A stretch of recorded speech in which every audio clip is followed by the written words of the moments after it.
오늘은 성령의 증거라는 제목으로 우리가 말씀을 한번 묵상해 보겠습니다. 혹시 삼국지 다 아시지요? 책을 읽어보신 분도 있고 영화를 보신 분도 있고 또는 드라마를 보신 분도 있을 겁니다. 요즘 삼국지를 제가 보고 있습니다. 그래서 벌거벗은 세계사라는 TV 프로가 있습니다. 그래서 그 TV 프로에서 주원이랑 둘이 TV를 보다가 우연히 주원이가 삼국지를 한번 봤으면 좋겠다라고 얘기해서 보게 됐는데요. 정작 보고 싶다는 사람은 별로 안 봅니다. 왜냐하면 너무 지루하거든요. 그래서 예전에 보았던 그 삼국지를 우리 책으로도 읽어보았을 겁니다. 그래서 그것을 다시 한번 보고 있는데 저는 너무 재밌습니다. 그래서 그걸 보면 하루에 한 서너 시간은 그냥 지나가는 것 같아. 한 두세 시간은 계속해서 보다 보니까 시간을 매일 보진 않지만 일주일에 한 2번을 봅니다. 그걸 보면 한 번 볼 때마다 한 두세 시간은 그냥 지나가는 것 같아요. 계속해서 이렇게 시리즈로 보니까 이걸 보면서 생각했던 게 예전에 이제 군대 생활할 때 이제 저희 부대에 근무한 게 아니라 다른데 이렇게 그 공병이라 그래야 됩니까? 건물 짓는 부대마다 이렇게 건물을 건축할 때마다 이렇게 다른 부대에서 지원을 받아서 짓습니다. 그때에 지원을 나간 계기가 있었는데요. 그때도 그런 걸 본 적이 무협지 드라마라고 얘기해야 됩니까? 중국 무협 비디오 한 번 보면 한 20몇 편씩 되는 거 있습니다. 그 1시간, 2시간짜리 테이프 한 개씩 해서 그걸 이제 그때도 참 많이 봤었거든요. 군대 있을 때도. 그래서 그때 일도 생각나고 또 다시 삼국지를 보면서 괜찮다. 좀 저는 지루하지 않기 때문에 참 재밌게 잘 보고 있습니다. 그런데 이 삼국지에 보면 어떻습니까? 내용이 굉장히 의리를 중요시합니다. 그리고 누가 충신이냐 간신이냐 이것도 굉장히 중요하게 봅니다. 그리고 그 이면에 또 한 가지는 누가 정말 교활한 사람인가, 누가 정말 간신배인가, 누가 자기의 이익을 따라서 행동하는가라는 것도 굉장히 잘 나와 있습니다. 그래서 우리가 그 중국의 넓은 땅에 수도 없이 많은 군주들이 생겨납니다. 그러다가 나중에는 조조가 모든 것을 다 통일합니다. 꽤 오랜 시간이 지난 다음에. 그래서 이것을 보면서 한번 생각을 해봤습니다. 우리 그리스도인들은 저 사람들 같이 저렇게 정말 말씀 때문에 치열하게 살아갈까라는 것을 고민을 해봤습니다. 그러면서 저도 생각을 해보니까요. 나도 별로 치열하게 사는 것 같지가 않습니다. 말씀을 정말 이 말씀 아니면 죽는다. 하나님을 향하여서 의리 있게 하나님의 말씀에 충성을 다하는 그러한 충신의 모습은 제가 생각해도 없는 것 같아요. 그렇다고 해서 또 너무 간신배 같지는 않고요. 때로는 하나님 말씀을 이렇게 보면서 성도님들도 그렇게 생각하실 분들도 계실 거예요. 자기의 입맛에 맞는 그죠? 말씀을 잘 골라 먹는. 그래서 때로는 싫은 소리도 들어야 되고 또는 아픈 얘기도 보아야 되고 때로는 고난의 모습도 겪어야 되는데 그런 것은 싫고 그냥 좋은 얘기만. 유비가 나라를 세우는 얘기, 좋은 얘기. 조조가 시간이 지난 다음에 천하를 통일하는 얘기. 이런 좋은 얘기들만 우리가 갖기를 원합니다. 저도 그런 마음이 참 많이 있는 것 같습니다. 그래서 정말 우리가 말씀 때문에 그리스도인으로서 정말 치열하게 이 말씀 때문에 살아가고 있는지 우리 성도님들이 한번 생각해 보면 좋을 것 같습니다. 그리고 이 삼국지에 보면 가끔씩 그런 장면이 나옵니다. 그 지역의 군주였습니다. 그런데 나보다 더 나은 사람이 오면 내가 생각할 때 이 사람이 이 성을, 이 백성들을 정말 잘 다스릴 수 있을 것 같다라고 여기면 과감하게 자기의 군주의 자리를 내놓습니다. 어떻습니까? 우리 같으면 그죠? 내 자리인데 그것을 쉽게 내놓지가 않잖아요. 그런데 이 무협지에 보면, 이 삼국지에 보면 자연스럽게 그런 일을 합니다. 그리고는 그 사람을 자기의 군주로 섬깁니다. 이런 것을 보면서 우리가 나에게 주신 이 복음의 자리, 하나님이 주신 이 사명의 자리에서 나는 이 자리를 잘 지킬 수 있는가라는 것입니다. 때로는 나보다 더 믿음이 좋은 사람이 올 수도 있고, 때로는 나보다 더 하나님께서 더 기쁘게 사용하실 분이 세우실 수도 있습니다.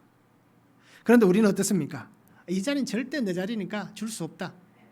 그럼 당신 나보다 더 나은 게 뭐가 있냐? 라는 이런 마음들이 우리에게 참 많이 있을 겁니다. 자기를 볼 수 있는 눈이 우리는 어둡기 때문에 분명하고 정확하게 우리 자신을 평가하지 못하는 것입니다. 그런데 저는 이번에 또 삼국지를 이렇게 보면 아직도 많이 남았습니다. 얼만큼 남았는지 모르겠습니다. 언제 끝날지도 모르겠고.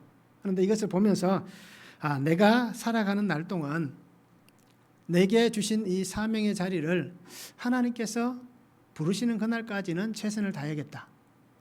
그리고 하나님께서 야, 너 이제 그만 내려와 라고 얘기하시는 그때가 되면 미련 없이 그 자리를 내려놔야겠다 라는 그런 마음들을 다시 한번 생각해 보았습니다. 그래서 우리 성도님들도 이렇게 매일 말씀을 묵상하시면서 또는 우리 주위에 일어난 여러 가지 일들을 통해서도 하나님께서 내게 주시는 말씀들을 우리가 귀 기울일 수 있고 또 그 말씀 속에서 하나님의 음성을 들을 수 있는 그런 삶을 저도 그렇게 살고요. 우리 성도님들도 그렇게 함께 살아갔으면 참 좋겠습니다. 오늘 말씀을 한번 보시기 바랍니다. 바울이 총독 벨릭스 앞에 있습니다. 그러면서 벨릭스가 연 그 재판의 자리에서 변호합니다. 그러면서 나는 어떤 소동도 일으키지 않았다라고 그렇게 얘기합니다. 그러면서 저 유대인들이 얘기하는 것, 하나님을 섬기는 것, 또 율법의 문제, 정결 예식, 또 부활에 관한 것, 이 모든 것을 나는 양심에 거리낀 적이 한 번도 없다라고 얘기를 합니다. 그래서 오늘 성경 마지막에는 벨릭스가 어떤 결정도 안 내립니다. 그리고는 그냥 그 재판의 자리를 미룹니다. 그러면서 바울을 감옥에 가두고 자유를 주라라고 그렇게 얘기를 하고 있습니다. 그래서 오늘 성령의 증거라는 제목으로 말씀을 보실 텐데요. 첫 번째는 바울의 변호입니다. 10절에서 13절에 말씀합니다. 총독이 바울에게 머리를 표시하여 말하라 하니 그가 대답하되 당신이 여러 해 전부터 이 민족의 재판장 된 것을 내가 알고 내 사건에 대하여 기꺼이 변명하나이다. 당신이 아실 수 있는 바와 같이 내가 예루살렘에 예배하러 올라간 지 열이틀밖에 안 되었고 그들은 내가 성전에서 누구와 변론하는 것이나 회당 또는 시중에서 무리를 소동하게 하는 것을 보지 못하였으니 이제 나를 고발하는 모든 일에 대하여 그들이 능히 당신 앞에 내세울 것이 없나이다 라고 말씀합니다. 바울은 이 가이사랴의 벨릭스 총독 앞에 있습니다. 그러면서 이 재판의 자리에서 분명하게 자신과 관련된 얘기, 저들이 고발하였던 이 소동과 관련된 얘기를 합니다. 그 자리에 대제사장 아나니아가 있습니다. 장로들이 있습니다. 그리고 그 유대인들을 변호하는 변호사 더둘로란 사람이 있습니다. 그리고 많은 유대인들이 그 재판의 자리에 동참하고 있습니다.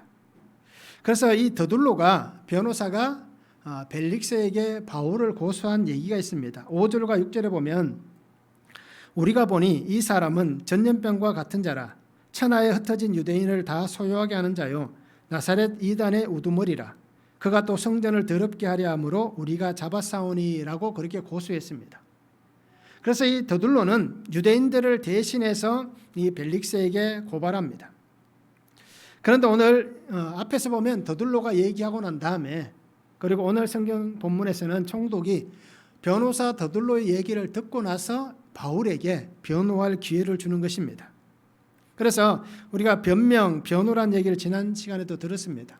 자신의 정당함, 자신의 그러한 깨끗함, 자기의 어떤 얘기를 스스로가 그렇게 자신을 지키기 위해서 방어하기 위해서 하는 얘기, 즉 법적으로 어떻게 보면 효력이 있는 법적 변호다라고 얘기할 수 있습니다. 그래서 바울이 변호하는 것은 무슨 내용입니까? 첫 번째는 나는 예루살렘에 온 지 12일밖에 되지 않았다라고 얘기합니다. 그런데 이 12일 만에 어떤 소요가 일어났다. 이것은 좀 불가능하지 않느냐. 그러면서 바울이 얘기하는 것이 사도행전 21장 26절과 27절에 보면 나는 성전에서 유대인들의 결례를 7일 동안 지켰다.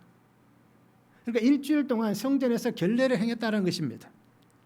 그리고 24장 1절에 보면 가이사랴에 와서 5일 동안 거주하였다라고 얘기합니다. 그래서 지금 벨릭스 앞에 선 날은 13일째 되는 날입니다. 그러니까 바울은 정당하게 얘기하면 나는 7일 동안 결례를 행했고 5일 동안 가이사랴에 붙잡혀 있었는데 어떤 일이 있었다라고 얘기할 수 있느냐라는 것입니다. 두 번째는 뭡니까? 성전과 회당과 시중에서 변론하거나 소동을 일으켰다라고 저들이 고소하는데 나는 성내에서 또는 성전에서나 회당에서 전혀 소동을 일으킨 적이 없다라는 것입니다. 그리고 세 번째 바울의 얘기가 분명합니다. 저들은 고발할 만한 증거가 없다라는 것입니다. 변호사를 통하여서 저들이 고발한 것은 감정적인 고발입니다. 그런데 바울은 어떻게 변호합니까? 논리적으로 자신을 변호하고 있는 것입니다. 바울은 자신이 예루살렘에 와서 그 기간 동안 거하면서 야고보의 얘기를 듣고 그렇게 결례를 행했을 뿐이다. 그리고 누구를 만난 적도 없고 변론한 적도 없고 누구에게 복음을 전한 적도 예전에 와서 그렇게 한 적은 있었지만 그러나 여러분들이 아는 같이 내가 12일 동안에 와서는 누구에게도 복음을 전한 적은 없다라는 것입니다. 결국은 바울의 주장은 분명합니다. 결례를 행하는 시간 동안에 하나님 앞에서 기도하고 말씀 보고 하는 그 시간이 있기 때문에 그 외에 다른 것은 할 수 없다는 것입니다. 그래서 다른 것에 시간을 빼앗길 만한 그러한 여유가 없었다. 그리고 그러한 일 속에서 당신들이 나를 잡았고 난 다음에 나는 그 예루살렘에서 이 가이사랴에 온 것뿐이다. 그리고 감옥에 지금 구류되어 있을 뿐이다라는 것입니다. 더둘로 같은 경우는 어떻습니까? 이 바울을 소동하는 자다라고 얘기합니다. 감정적으로 자신들의 종교적인 문제를 다루면서 그 속에 무엇을 얘기합니까? 정치적인 범죄 행위를 얘기하고 있습니다. 로마를 향하여서 이렇게 범죄적 행위를 했다라는 것입니다. 소동을 일으키는 것은 굉장히 위험한 것입니다. 한 나라를 대적하는 것입니다. 그래서 지난번에 우리가 알듯이 내가 애굽에서 온 사람 아니냐라고 얘기한 적이 있지 않습니까? 4,000명을 거렸을 때 그 사람 아니냐라고 얘기한 적이 있습니다. 분명히 바울은 자신에 대해서 변호합니다. 저들로 가는 얘기가 뭡니까? 이 사람은 전염병과 같은 사람이다. 전염병은 지금 우리가 코로나19라는 이 엄청난 전염병을 당하고 있잖아요. 그래서 거의 2년이 다 돼갑니다. 정말 이 팬데믹 시대를 지나가면서 오늘 성경에 나온 이 전염병, 이것이 얼마나 심각하고 엄청나게 위험한 것인가를 우리가 지금 알 수 있습니다. 더들로는 분명히 얘기합니다. 종교적인 문제를 가지고 정치적으로 풀고 있습니다. 그래서 이 사람은 자신들에게뿐 아니라 로마를 향하여서도 이렇게 치명적인 사람이다. 모든 사람들을 소동케 해서 이 로마의 악행을 저지르는 전염병과 같은 사람이다 라고 얘기하고 있습니다. 그런데 바울은 뭐라고 얘기합니까? 나는 로마를 향해서 어떤 불법적 행위도 하지 않았다는 것입니다. 내가 한 것은 그냥 결례 행한 것뿐이다. 그리고 잡혔을 뿐이다. 그리고 지금 이렇게 벨릭스 총독 당신 앞에 나는 이렇게 서 있을 뿐입니다 라고 주장합니다. 분명한 한 가지 이유는 있습니다. 우리가 알듯이 바울은 로마 시민권자입니다. 결국 이 얘기는 어떤 얘기입니까? 자기의 그러한 주권이 있는 나라, 자신의 시민권이 있는 그 나라를 대항해서 싸울 만한 사람은 없다라는 얘기입니다. 이방인이라면 가능합니다. 그 시민권이 없는 사람이라면 소요를 일으킬 수도 있습니다. 그런데 바울은 로마 시민을 가진 신분을 가진 사람이었기 때문에 로마를 향해서 굳이 그렇게 악행을 저지를 필요가 없습니다. 왜 그러겠습니까? 예수님께서 하신 말씀 있잖아요. 내가 로마에까지 가서 복음을 전하게 될 것이다. 하나님께서 그에게 로마라는 그 도시를 복음의 자리로 허락해 주셨기 때문에 하나님의 복음을 전하기 위해서 살아가는 그 사람이 로마를 향하여서 적대적 행위를 한다는 것은 있을 수 없는 얘기다라는 것입니다. 그래서 바울의 이 변호를 우리가 깊이 있게 한번 잘 생각해 보시기 바랍니다. 말씀을 한번 적용해 보시기 바랍니다. 우리는 상대방을 험담하거나 비방하기 위해서 혹시라도 없는 말들을 만들어내지는 않습니까? 없는 얘기 잘 지어낼 수도 있잖아요. 정말 진짜같이 그렇게 만들어낼 수도 있습니다. 혹시 나는 그런 적이 없는지 우리가 말씀을 한번 적용해 보시기 바랍니다. 또 하나는 가정에서나 직장에서나 또는 교회 공동체 안에서 혹시라도 내가 모함을 당할 수도 있고 억울한 일을 당할 수도 있습니다. 뭐 저도 가끔씩 집에서 애들에게 모함을 합니다. 그래서 그럴 때에 우리가 그 문제를 가지고 정말 차분하게 잘 설명합니까? 아니면 화부터 냅니까? 어떻습니까? 말씀을 한번 적용해 보시기 바랍니다. 그래서 내가 뭐 앞뒤 안 따져보고 그냥 무조건 화를 내신다면 한번 우리가 생각해 봐야 됩니다. 그래서 오늘 말씀을 잘 적용해 보면 좋을 것 같습니다. 두 번째는, 성령의 증거 두 번째는 바울의 믿음의 고백이 있습니다. 14절에서 16절에 말씀합니다. 그러나 이것을 당신께 고백하리이다. 나는 그들이 이단이라는 도를 따라 조상의 하나님을 섬기고 율법과 선지자들의 글에 기록된 것을 다 믿으며 그들이 기다리는 바 하나님께 향한 소망을 나도 가졌으니 곧 의인과 악인의 부활이 있으리라 함이니이다. 이것으로 말미암아 나도 하나님과 사람에 대하여 항상 양심의 거리낌이 없기를 힘쓰나이다 라고 말씀합니다. 바울은 자신을 고발한 자들을 향해서 변호하면서 자신의 그러한 모습을 드러내면서 그것이 자기의 신앙 고백이 되게 하고 있습니다.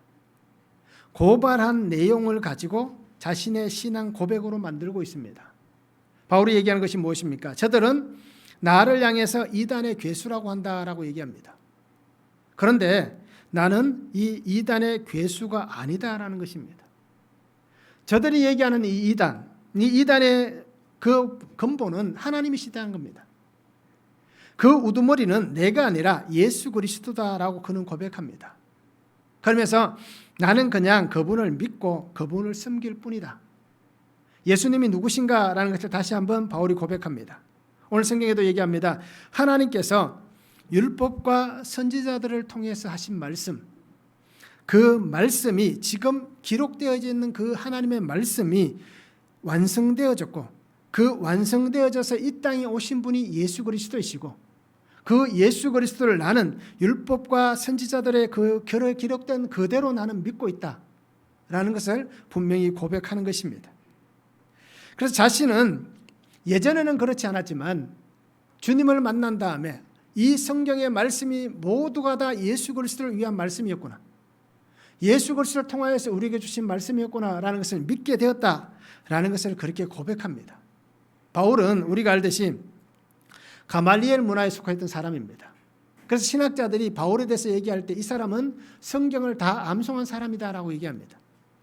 이때 당시에 성경은 구약 성경밖에 없었습니다. 그러기에 그가 기록되어져 있는 이 하나님의 말씀을 나는 믿는다, 바로 그분이 예수 그리스도시다라는 고백을 하는 것입니다. 누가복음 2장 10절과 11절 그리고 20절에 보면 천사가 이르되 무서워하지 말라. 보라, 내가 온 백성에게 미칠 큰 기쁨의 좋은 소식을 너희에게 전하노라. 오늘 다윗의 동네에 너희를 위하여 구주가 나셨으니 곧 그리스도 주시니라. 목자들은 자기들에게 이르는 바와 같이 듣고 본 그 모든 것으로 인하여 하나님께 영광을 돌리고 찬송하며 돌아가니라 라고 말씀합니다. 예수 그리스도께서 바로 그 약속되어진 말씀대로 이 땅에 오셨음을 분명히 보여줍니다. 그리고 하나님께서는 보여지게 하고 들려지게 하였다라고 분명히 말씀해 주시고 있습니다. 그러기에 바울은 그분이 바로 우리가 기다렸던 메시아이시다. 그리고 유대인들 당신들이 그렇게 기다리고 있는 메시아이시다. 당신들은 아직도 그 메시아를 기다리고 있는데 하나님은 이미 보내셨다. 그분이 바로 예수님이시다라는 것을 고백하는 것입니다. 그러면서 바울은 부활에 대해서 다시 얘기합니다. 예수님 안에서 부활이 있다라는 것을 말씀합니다. 그래서 의인의 부활, 악인의 부활이 있을 것이다. 의인의 부활은 하나님 안에서 예수 그리스도를 믿는 그 믿음 안에서 하나님께서 그를 의인의 부활로 인도하실 것이고, 악인의 부활은 어떻습니까? 예수님을 믿지 않는 모든 자들이 이 악인의 부활로 나오게 될 것이다 라는 것입니다. 그래서 의인의 부활은 예수 그리스도 안에서 일어납니다. 이 의인의 부활은 하나님께서 영원한 생명의 상급을 주실 것이고, 악인의 부활은 영원한 형벌이 있을 것이다 라고 분명히 말씀합니다. 요한복음 5장 28절과 29절에 말씀합니다. 이를 놀랍게 여기지 말라. 무덤 속에 있는 자가 다 그의 음성을 들을 때가 오나니 선한 일을 행한 자는 생명의 부활로, 악한 일을 행한 자는 심판의 부활로 나오리라 라고 말씀합니다. 간단하게 얘기하면 생명의 부활은 예수님을 믿는 것이고 심판의 부활은 예수님을 믿지 않는 것입니다. 의와 악은 종이 한 장 차이입니다. 믿음의 차이입니다. 하나님께서 우리를 그 믿음 안에서 하나님의 의로운 자로 여겨주시는 것입니다. 그리고 오늘 우리가 다시 한번 깊이 있게 생각해 보기를 원합니다. 나의 속에 예수 그리스도의 복음의 씨앗이 다 있습니다. 그런데 아직까지 그 씨앗이 내가 보지 못하고 내가 듣지 못하고 내가 인식하지 못할 뿐입니다. 그런데 하나님은 어떻습니까? 우리 속에 그 씨앗이 계속해서 자라게 하십니다. 그리고 뿌리가 내려가게 하시고 열매 맺을 수 있도록 계속해서 하나님은 그것을 만들어 가십니다. 그리고 우리가 주님을 잘 볼 수 있기를 원합니다. 그래서 바울은 분명하게 고백합니다. 하나님과 사람에 대해서 나는 양심에 거리낌이 없다라는 것입니다. 하나님의 말씀을 듣고 그 말씀을 전하는 삶에 조금도 소홀한 적도 없고 나를 만나주신 그 예수님을 통하여서 나는 어느 곳에서든지 이 생명의 복음을 전하여 왔다. 그러기에 이 복음을 전하였던 나의 삶 당신들도 알지 않느냐. 그러기에 나는 전혀 부끄러운 것이 없다라는 것입니다. 이렇게 자신의 신앙 고백이 바로 복음의 정언이 되고 있습니다. 바울은 얘기합니다. 나는 조상들의 신앙을 따라왔다. 그러기에 여러분들이 얘기하는 같이 내가 결례를 깨고 율법을 깨고 모세를 부정하는 그런 사람이 아니다. 나는 조상들의 신앙을 따랐다. 그리고 우리를 그렇게 사랑하셨던, 지금도 사랑하시고 앞으로도 끝까지 사랑하실 그 하나님을 나는 사랑한다. 그리고 예수 그리스도 안에서 바로 그것이 완성되었음을 나는 믿고 고백한다. 라는 자신의 마음을 분명히 전하고 있습니다. 그러기에 벨릭스를 향하여서도 분명히 그렇게 얘기하고 있고 또 그 자리에 있는 유대인들을 향하여서도 분명히 얘기합니다. 내가 예수님을 믿은 것 같이 여러분들도 예수님을 믿었으면 좋겠습니다. 내가 예수님의 그 구속의 은혜를 받은 것 같이 여러분들도 구속의 은혜를 받았으면 좋겠습니다. 그리고 오늘 우리에게도 분명히 말씀합니다. 우리가 지금까지 살아오면서 그냥 신앙생활하고 교회를 출입했다면 매일 말씀을 묵상하면서 그 속에 구속사의 주님을 만나보지 못했다면 창세기부터 요한계시록까지는 어떻습니까? 하나님의 구속의 역사입니다. 그 구속하시는 예수 그리스도를 만나시기 바랍니다. 그리고 십자가의 주님이 나 때문에 죽었다라는 이 죄의 고백이 그 구속의 주님을 만나면 분명히 우리 속에 일어나게 될 것입니다. 그래서 오늘 성도님들도 주와 함께 그렇게 믿음의 자리에 거할 수 있기를 원합니다. 바울은 이렇게 자신을 변호합니다. 그러면서 복음의 자리가 되게 하고 있습니다. 또 우리의 삶도 이렇게 주 안에서 날마다 복음을 증거하는 성령의 증거가 일어나는 그런 믿음의 삶을 우리가 함께 살았으면 좋겠습니다. 말씀을 한번 적용해 보시기 바랍니다. 나의 신앙 고백, 우리가 신앙 고백을 늘 하시잖아요. 사도신경도 고백하고 주기도문 또 암송하면서 늘 우리는 신앙 고백을 합니다.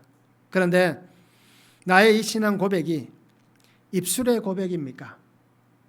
즉 그냥 형식적이고 그냥 늘 해왔던 대로 정말 나의 속에 주님을 향한 그 믿음이 없는 형식적인 위선적인 그러한 신앙의 고백인지 아니면 정말 예수 그리스도 구속의 주님을 만난 그 신앙의 고백인지 우리가 말씀을 한번 적용해 보면 좋을 것 같습니다. 우리 속에 살다 보면 환경이 상황이 여러 가지 일들이 생겨납니다. 그런데 어떠한 환경이 나에게 생겨난다 하더라도 내가 그 환경 속에서 바울같이 이러한 믿음의 확신을 가지고 복음을 전할 수 있겠습니까? 말씀을 적용해 보기를 원합니다. 세 번째는 고발할 증거가 없다라고 말씀합니다. 17절에서 21절에 말씀합니다. 여러 해 만에 내가 내 민족을 구제할 것과 재물을 가지고 와서 드리는 중에 내가 결례를 행하였고 모임도 없고 소동도 없이 성전에 있는 것을 그들이 보았나이다. 그러나 아시아로부터 온 어떤 유대인들이 있었으니 그들이 만일 나를 반대할 사건이 있으면 마땅히 당신 앞에 와서 고발하였을 것이요 그렇지 않으면 이 사람들이 내가 공의 앞에 섰을 때에 무슨 옳지 않은 것을 보았는가 말하라 하소서. 오직 내가 그들 가운데 서서 외치기를 내가 죽은 자의 부활에 대하여 오늘 너희 앞에 신문을 받는다고 한 이 한 소리만 있을 따름이니이다 라고 말씀합니다. 바울은 자신이 왜 예루살렘에 방문했는지에 대해서 얘기합니다. 그리고 이 방문한 기간을 분명히 명시합니다. 우리가 알듯이 바울이 이 사건이 있기 5년 전, 그러니까 헌금을 가지고 잠시 예루살렘 성에 방문한 적이 있습니다. 그리고 8년 전에 예루살렘 종교회의가 있을 때에 방문한 적이 있습니다. 결국 그 얘기는 뭡니까? 지금까지 바울이 여러 번 방문했지만 최근에 방문한 것도 5년 전이었고 그것보다 조금 더 시간을 써도 8년 전이었다라고 얘기합니다. 그러면서 이 바울이 얘기하는 것은 내가 이곳에 와서 거주하였던 시간은 길지 않다. 앞에서 말씀드렸던 것 같이 내가 어떠한 고발을 당할 만한 그러한 일을 한 적이 없다라는 것을 다시 한번 얘기하는 것입니다. 그래서 나는 이 사건을 통하여서 분명히 변론하는 것은 왜 저들이 고소하는 문제에 대해서 총독은 그 사람들의 증거가 정확한 것을 내놓지 못하느냐라는 것을 얘기합니다. 혐의점이 있다면 분명히 저들이 그 혐의점에 대한 어떤 증거를 제시해야 되는데 그러한 증거가 없지 않느냐라고 얘기를 하고 있습니다. 그러면서 바울이 얘기하는 것은 무엇입니까? 이미 이 문제가 내가 이 가이사랴에 내려오기 전에 예루살렘에 있을 때에 분명히 이 문제가 있었다는 겁니다. 그래서 천부장 루시아를 통해서 어떻습니까? 분명히 있었던 그 얘기라고 분명히 전합니다. 어떤 얘기가 있었습니까? 사도행전 23장 9절과 10절에 보면 그때 크게 떠들세 바리새인 편에서 몇 서기관이 일어나 다투어 이르되 우리가 이 사람을 보니 악한 것이 없도다. 혹 영이나 혹 천사가 그에게 말하였으면 어찌하겠느냐.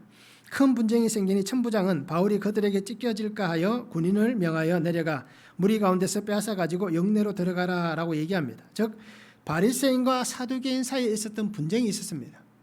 우리가 알듯이 바울은 어느 지파 사람입니까? 베냐민 지파이고 그리고 바리새인입니다. 즉 바리새인은 부활을 믿습니다. 유대인 대부분의 사람들이 부활을 믿습니다. 그런데 사두개파는 어떻습니까? 부활을 인정하지 않습니다. 그러니까 바울이 그 공회에서 바리새인과 사두개파가 같이 있는 것을 보면 왜냐하면 공회 회원들이 같이 있으니까.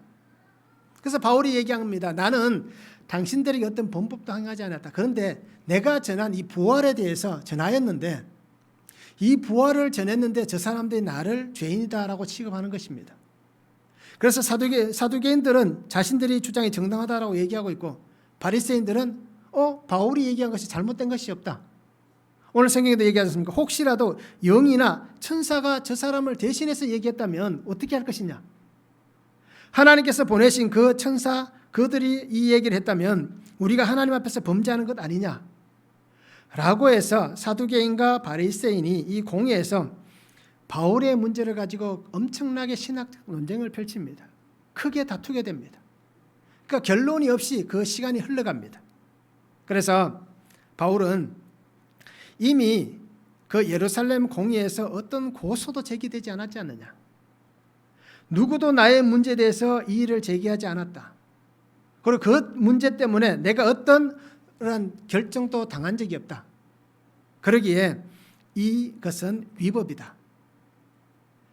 벨릭스 총독께서는 내가 이 로마 법정 앞에 서 있는데 이 로마 법정 앞에서 분명하게 위정하는 자들 그들이 위정한다면 그 위정의 죄를 당해야 되지 않는가라는 것입니다.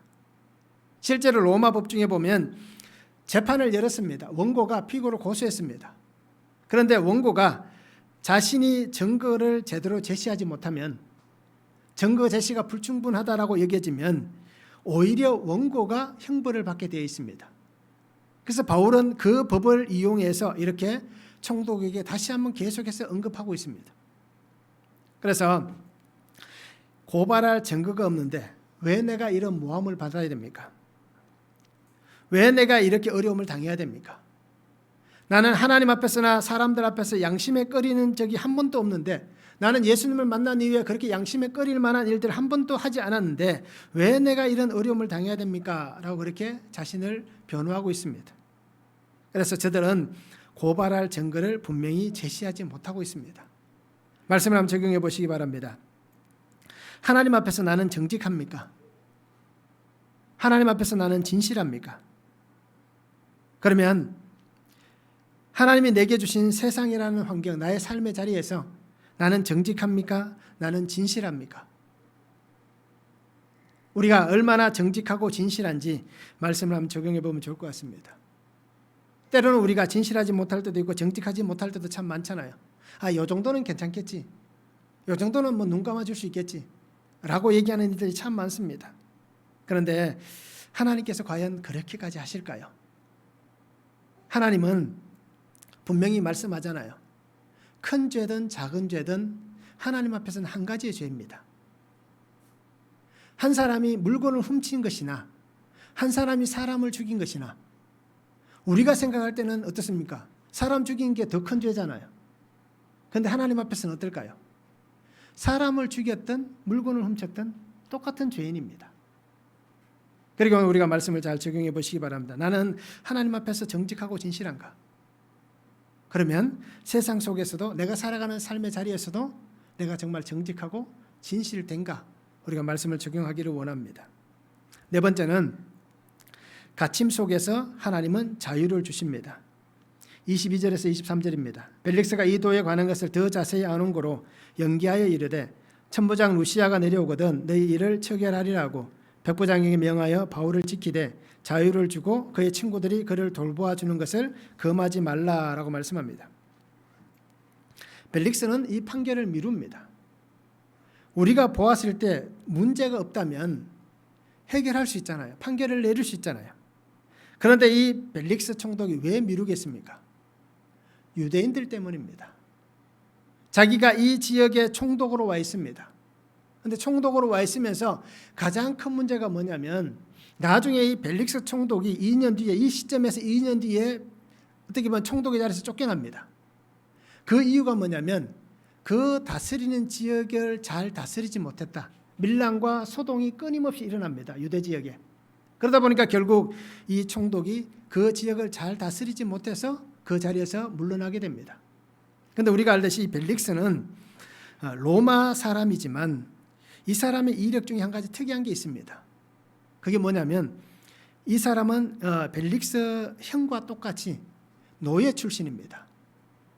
그런데 어떻게 총독이 되었는지 보면 노예 출신이었는데 사면을 받고 이 로마에서 정말 이 총독의 자리까지 올라가는 전무후무한 사람이 되었습니다.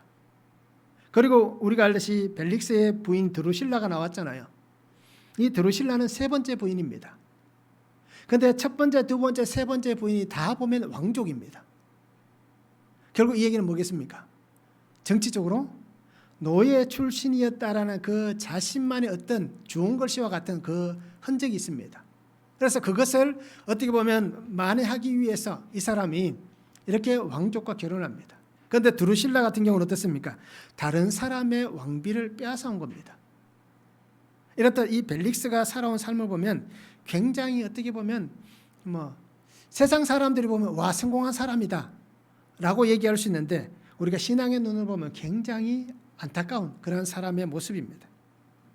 그런데 오늘 성경에도 분명히 나옵니다. 천부장 루시아가 오면 내가 이 일을 처리하겠다라고 미뤄버립니다. 그리고는 2년 동안 이 바울을 감옥에 감금하고 있습니다.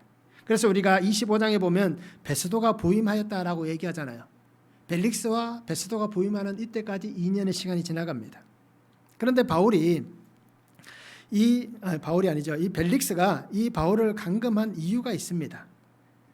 그 속마음이 어떤 것이냐면 바울이 내가 예루살렘에 왔던 시간들을 얘기할 때에 헌금을 전달하러 왔다라는 부분도 얘기합니다.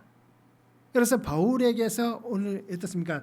우리가 보진 않았지만 24절 이후에 보면 바울에게서 돈을 받고자 하여라는 그 말이 나옵니다.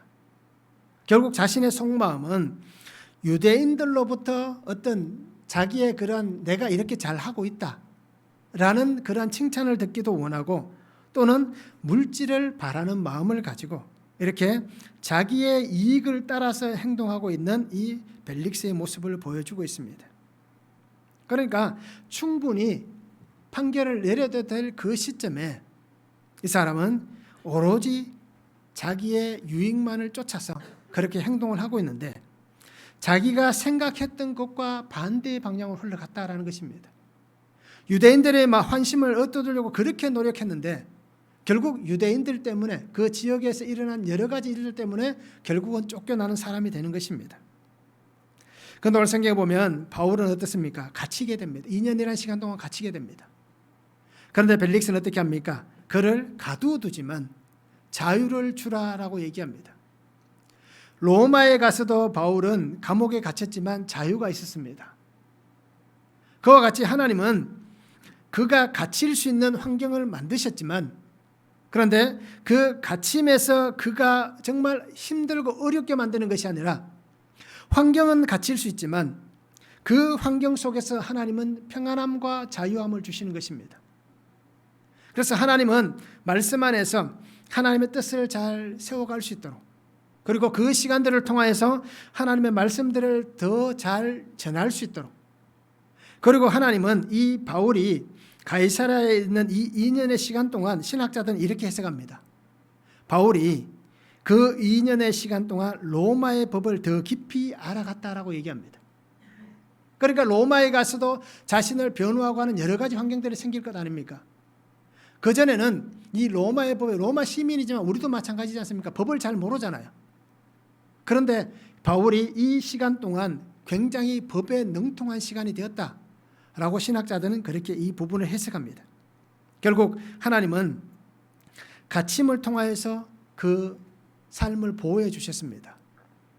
만약에 바울이 이 자리를 떠났다면 어떤 위협한 상황이 생길지 모릅니다. 과연 하나님께서 약속하셨던 그 약속대로 로마로 갈 수는 있었겠지만, 그러나 그가 엄청나게 찢기고 상했을 수도 있다는 겁니다. 그 얘기가 왜 나옵니까? 바로 25장에 나옵니다. 베스도가 부임하여서 3일 만에 예루살렘으로 올라가서 이 문제에 대해서 다시 한번 의논합니다. 그때 유대인들이 어떻게 합니까? 바울을 가이사랴에서 로마로, 예루살렘으로 데려오자라고 얘기합니다. 그 속마음은 이 가이사랴에서 예루살렘으로 올라오는 그 길에 바울을 죽이겠다. 2년이라는 시간이 지났음에도 그들은 여전히 바울을 죽이려고 하는 것입니다. 그러니까 하나님은 갇혀있는 그 가운데에 하나님께서 약속하신 그 사명, 하나님께서 부여하신 그 사명, 그 사명을 더 확고하게 이루어 가도록 하나님은 그 길을 열어가시고 있는 것입니다. 그러니까 오늘 하나님은 갇힘 속에서 자유를 주신 것입니다. 오늘 우리의 삶 속에서도, 우리의 환경 속에도 수없이 많은 갇힘이 있습니다. 환경의 갇힘이 있고, 물질의 갇힘이 있고, 건강의 갇힘이 있고, 때로는 관계의 갇힘이 있을 수 있습니다. 그런데 그 속에서 우리에게 하나님은 말씀을 통하여서 그 안에서 평안함을 누리게 하십니다. 세상에 줄 수 없는 예수 그리스도 안에서 그 평안함을 주시면서 우리를 영적으로 자유하게 하시며, 하나님이 오늘 내게 맡겨주신 사명, 하나님이 나를 통하여서 이루시고자 하시는 그 일들을 하나님은 더 확고하게 이루어가기를 원하시는 것입니다. 그리고 우리가 메인바 되었다라고 해서 안타까워하지 말고, 억울해하지 말고, 왜 나에게만 이런 일이 있습니까? 라고 한탄하지 말고 주의 말씀을 바라보시기 바랍니다. 그러면 그 말씀 속에서 하나님은 우리에게 은혜의 더 깊은 강가로 인도해 주실 것입니다. 말씀을 한번 적용해 보시기 바랍니다. 삶의 환경 속에서 또 말씀 안에서 자유함을 나는 누리고 있습니까? 그 삶 속에서 하나님은 또 다른 사명을 주시고 그 사명 안에 나를 더 견고하게 세워가기 위한 하나님의 마음이 있음을 오늘 내가 믿어지시는가라는 것입니다. 그리고 우리가 말씀을 적용해 보시면서 나에게 왜 하나님이 이런 상황을 주셨을까? 나를 더 깊이 있게 묵상하시면서 하나님의 은혜를 붙잡을 수 있기를 원합니다. 하나님은 우리에게 소망과 구원의 확실한 은혜를 주십니다. 그리고 우리가 말씀을 잘 붙잡을 수 있기를 바랍니다. 그래서 매일매일 말씀 안에서 나에게 주시는 구속사의 음성을 우리가 들을 수 있기를 원합니다. 그래서 내가 살아가는 삶이 예수 그리스도를 증언하는 삶이 되시기를 바랍니다. 약속하셨던 메시아가 나의 삶에 찾아오셨습니다. 그러면 이 약속의 메시아를 오늘 내가 증인으로 증언하시기 바랍니다. 2000년 전에 바울이 이렇게 증언자가 되었다면, 성령의 증거자가 되었다면, 오늘 이 시점에는 하나님이 내가 성령의 증거자가 되기를 원하십니다. 그리고 우리 성도님들이, 저도 마찬가지고요, 끝까지 이 복음을 붙잡고 나아가시면서 주님의 증인으로서 우리가 성령의 자유한 그 은혜 안에서 주님 주신 그 귀한 사명을 끝까지 잘 이루어갈 수 있는 귀한 삶이 되면 참 좋을 것 같습니다. 기도하시겠습니다. 사랑의 아버지 하나님 감사합니다. 오늘도 우리에게 주신 말씀을 바라봅니다. 주 은혜 안에 살아가게 하시고 주의 능력 안에 살아가는 삶이 되게 하여 주시옵소서. 아버지 하나님, 오늘 주시는 말씀을 잘 기억하게 하여 주셔서 어떤 상황에서든지 내가 있는 그 자리가 복음을 증언하는 자리가 되게 하시고 하나님께서 약속하셨던 그 메시아, 생명의 부활로 나아가는 그 약속의 은혜가 나의 삶 속에 완성되었으며 내가 그 약속을 붙잡고 살아가는 믿음의 삶이 되도록 주님 은혜를 다하여 주시옵소서. 그래서 어느 곳에서든지 오직 성령의 증거자가 되게 하시고 나와 함께 하시는 주님을 날마다 선포하게 하시고 나와 함께 하시는 주님으로 인하여서 갇혀있지만 그 갇힌 상황 속에서도 끝까지 주의 아름다움을 선포할 수 있는, 그래서 영적 자유함을 날마다 누릴 수 있는, 그래서 매일매일 말씀을 통하여서 하나님의 뜻을 아름답게 분별하며 세워갈 수 있는 귀한 성도들의 삶이 되도록 주님 축복하여 주시옵소서. 감사를 드리며 예수 그리스도의 이름으로 기도하옵나이다. 아멘.